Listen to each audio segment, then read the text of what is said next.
नमस्कार दोस्तों, the fact time में आपका स्वागत है। आइए जुड़ते हैं एक और महिला से जो कि डेरा सच्चा सौदा से जुड़ी है। आइए जानते हैं इनकी ही जुबानी क्या है डेरा सच्चा सौदा, क्या है गुरमीत राम रहीम सिंह जी इंसा। जी मैम, आपका नाम? मेरा नाम अंजू इंसा है। मैम, आप डेरा सच्चा सौदा की आश्रम बागपत जिला ये बरनावा आश्रम है, यहाँ पे आप आए हुए हैं। मैम, कहाँ से आए हैं आप? मैं दिल्ली से आई हूँ, मुश्ताबाद दिल्ली मुश्ताबाद में हम लोग रहते हैं, तो हम सेवा के लिए आए हैं। जी, आप डेरा सच्चा सौदा से जुड़े हुए कितना समय हो गया आपको? हाँ, मुझे हो गए 11 साल। आप लगातार 11 साल से डेरा सच्चा सौदा में आ रहे हैं। मैम, क्या माहौल देखा आपने डेरा सच्चा सौदा में?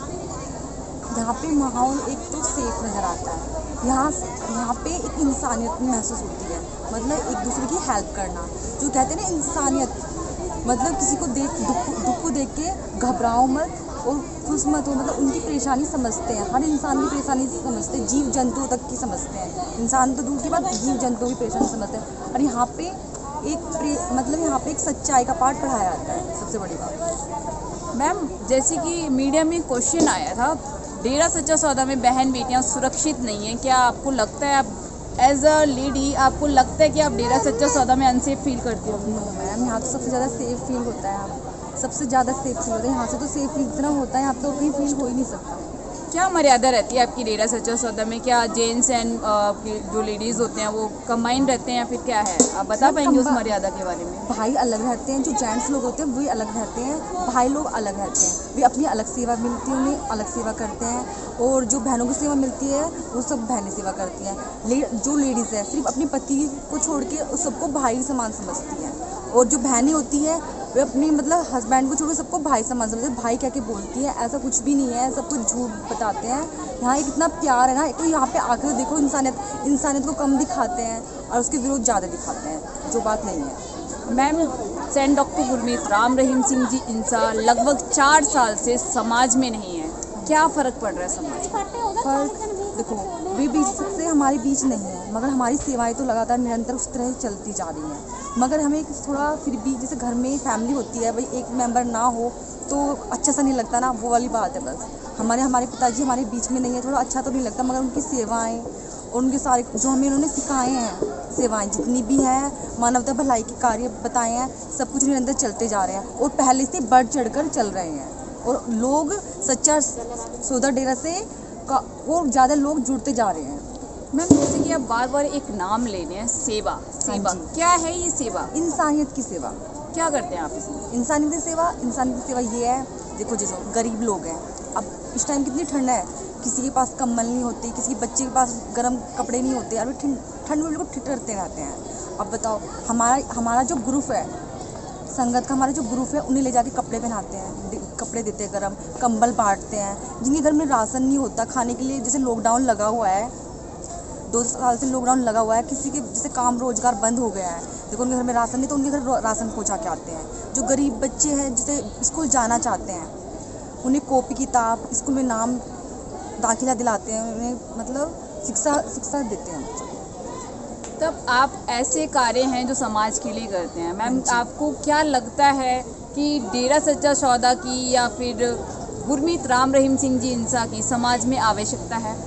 मैम, जरूर आवश्यकता है, इतनी आवश्यकता है बहुत।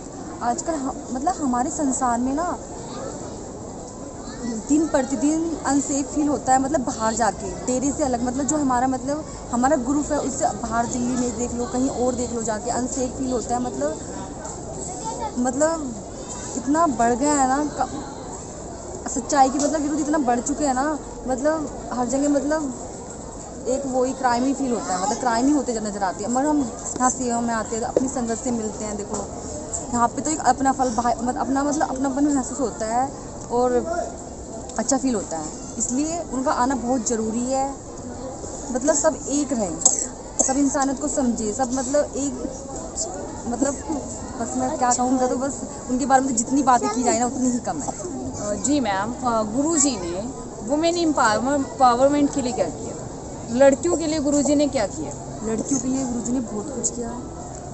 लड़कियों को जो हमारी एक ग्रुप है यूथ वीरांगनाएं, ठीक है, डेरा सच्चा सौदा से मतलब नहीं, मतलब मैं ये कहना चाहती हूँ, लड़कियों के लिए उन्होंने बहुत कुछ किया। जो विधवाएं औरतें होती हैं ना, विधवाएं होती हैं, उनकी शादी भी कराते हैं, ठीक है। जो गलत कामों में फंसी लड़कियाँ होती हैं, उन्हें बाहर निकाल के, उनका इलाज करा के, उन्हें अच्छे खासे मतलब इंजीनियर है, कोई डॉक्टर है लड़का, उनसे शादी की जाती है। अपनी बेटी मानते हैं उन्हें बेटी मानते हैं। और जो लड़कियां मतलब गरीब हैं, जिनके माँ बाप उनकी शादी नहीं कर सकते, उनको देखो शादी उनकी शादियां कराते हैं। जो लड़कियां कुछ करना चाहती है, पढ़ना चाहती है, और उन्हें पढ़ाई कराते हैं। मतलब इतना कुछ करते हैं ना, हम बता नहीं सकते, हमारे पास शब्द नहीं है बताने के लिए। मैम लगातार आप डेरा सच्चा सौदा आते जा रहे हैं। हाँ जी। 11 साल हो चुके हैं आपको हाँ जी। डेरा सच्चा सौदा आते हुए। मैम आपको यहाँ पे किस धर्म का पाठ पढ़ाया जाता है? हमें यहाँ इंसानियत धर्म का पाठ पढ़ाया जाता है। इंसानियत क्या है मैम? इंसानियत देखो, ना कोई हिंदू, ना कोई मुस्लिम, ना कोई सिख, ना कोई ईसाई, सब इंसान एक जैसे हैं, ठीक है। किसी में कोई भेदभाव नहीं है, सब एक जैसे हैं। तो यही हमारे गुरुजी बताते हैं कि एक दूसरे की हेल्प करनी चाहिए मुसीबत में। जैसे रोड पे किसी का एक्सीडेंट हो जाता है, एक दूसरे को देखते हैं कि हाँ वो उठाए या वो उठाए, मतलब सब उसकी वीडियो तो जरूर बनाएंगे, मगर उसको कोई हेल्प नहीं करता। मगर जो अपना बंदा होगा ना, डेरा सच्चा सौदा का जुड़ा हुआ, वो उसे उठाएगा, हॉस्पिटल में ले जाएगा, उसका इलाज भी कराएगा। ये है इंसानियत, एक दूसरे की हेल्प करना, ना कि उसे देख के कोई मतलब ऐसे पड़ा है, दर्द में तड़प रहा है, उसे छोड़ के से जाना। इंसानियत का मतलब ये है। मैम जैसे कि आप बता रहे हैं गुरुजी, हाँ जी। तो मैम गुरुजी का क्या व्यवहार है डेरा सच्चा सौदा में? जैसे कि गुरुजी पहले 4 साल पहले सत्संग फरमाया करते थे, तो उस टाइम उनका क्या व्यवहार रहता था, क्या गाइडेंस रहती थी आप लोगों को? तो हम तो गुरुजी ने, वे हमारे पिताजी समान है, सब उन्हें पिताजी ही कहते हैं, पिताजी समान मानते हैं। वे हमें शिक्षा देते, कहते हैं ना माता पिता से ही पहले गुरुजी होते हैं, ये जो शिक्षा देते हैं। गुरुजी तो बताते हैं, अब वे सबको अपने बेटा बेटी के समान ही समझते हैं, अच्छा पाठ पढ़ाते हैं, इंसानियत का पाठ पढ़ाते हैं। इंसानियत के सबके अंदर आप इंसानियत की व्याख्या है ना, जो व्याख्या उसे खोल के देखो ना आप, मतलब भूखे भर जाएंगे आप भूखे भर जाएंगे। एक छोटे से, इसलिए सब कुछ कवर है। इंसान सबके अंदर ही है। जी मैम आज गुरुजी की समाज में ज़रूरत है, जैसे कि आपने बताया, राइट?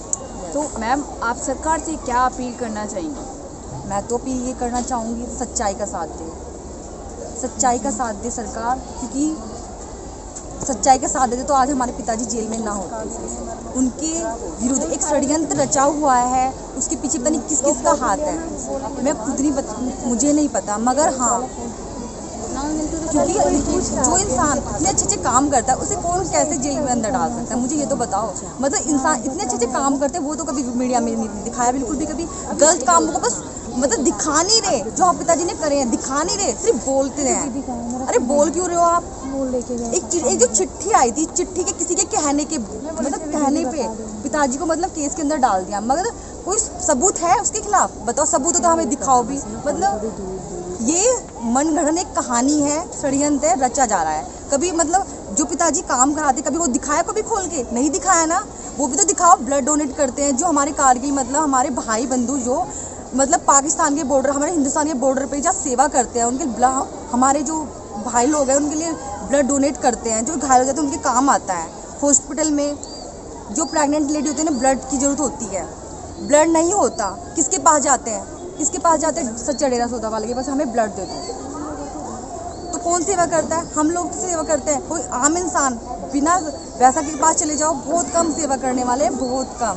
इसलिए पिताजी का आना बहुत ज़रूरी है, क्योंकि वे सबको हम सबको तो पाठ पढ़ा रखा है उन्होंने, कि और भी उनसे पाठ पढ़ें, समझें उन्हें, और बस। मैम आपका कीमती समय फैक्ट को देने के लिए आपका बहुत बहुत धन्यवाद। तो दोस्तों, ये है डेरा सच्चा सौदा का सच, जो कि इन महिला ने आपको अपनी खुद की जो एक्सपीरियंस किया है उन्होंने, वो आपको बताया है कि उन्होंने क्या फील किया है। 11 साल में डेरा सच्चा सौदा लगातार आ रहे हैं, स्टिल आज भी वो डेरा सच्चा सौदा में ही बैठी हैं, जो बता रही हैं कि उन्होंने क्या फील किया डेरा सच्चा सौदा में।